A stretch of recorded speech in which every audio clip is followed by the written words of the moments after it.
Добрый день, дорогие коллеги! Меня зовут Ольга Ханафи. Я автор пигментов Hanafi Colors Pigments. Вы смотрите цикл видеороликов, посвященных колористике наших пигментов. Начинаем наш обзор с линейки пигментов для бровей.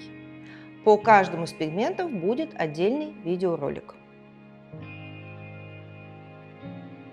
Самый светлый пигмент для бровей номер 1 носит название Golden Blonde или золотистый блондин. Пигмент на желтой основе, самый светлый, предназначен для использования для очень светлых девушек, дам со светлой кожей, со светлыми натуральными волосами, со светлыми холодными глазами. Этот пигмент заживает пшенично-русым цветом, очень светло-русым. Многие его боятся и считают, что его не будет видно на коже. Однако это неправильное мнение, поскольку большое количество женских типажей нуждается именно в этом пигменте. Когда мы применяем этот пигмент?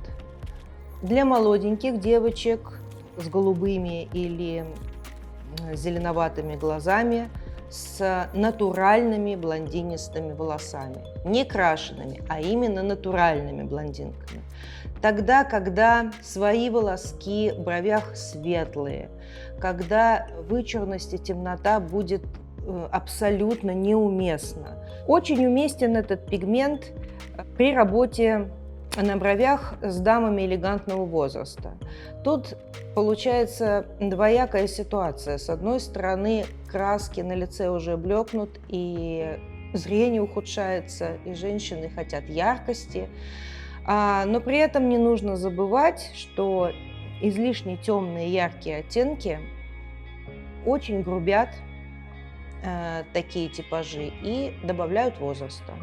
Моя рекомендация, когда вы не знаете, как объяснить женщине, что ей нужно взять светлый оттенок, говорите ей о том, что темный оттенок добавит ей возраста. Это срабатывает безотказно. И для дам-блондинок с сединой, когда седина красится в блондинистый цвет, светлые глаза, серые, голубые, для них идеальная единичка. Вы можете ее смело брать, не надо бояться, что она заживет слишком светло, потому что русый оттенок очень красиво ложится, если вы грамотно внесете его в кожу. Также этот пигмент, конечно же, используется для миксования с другими оттенками нашей линейки. В первую очередь с номером 2 и с номером 3 для придания золотистости и для осветления этих чуть более темных оттенков. Вообще должна сказать, что миксование пигментов между собой в нашей линейке добавляет вам много промежуточных оттенков и обогащает разнообразие палитры. Поэтому смело миксуйте, пользуйтесь пигментами и смотрите, как они между собой сочетаются, как рождаются новые оттенки. По поводу единички. Первый номер также с большим успехом используется при работе на веках.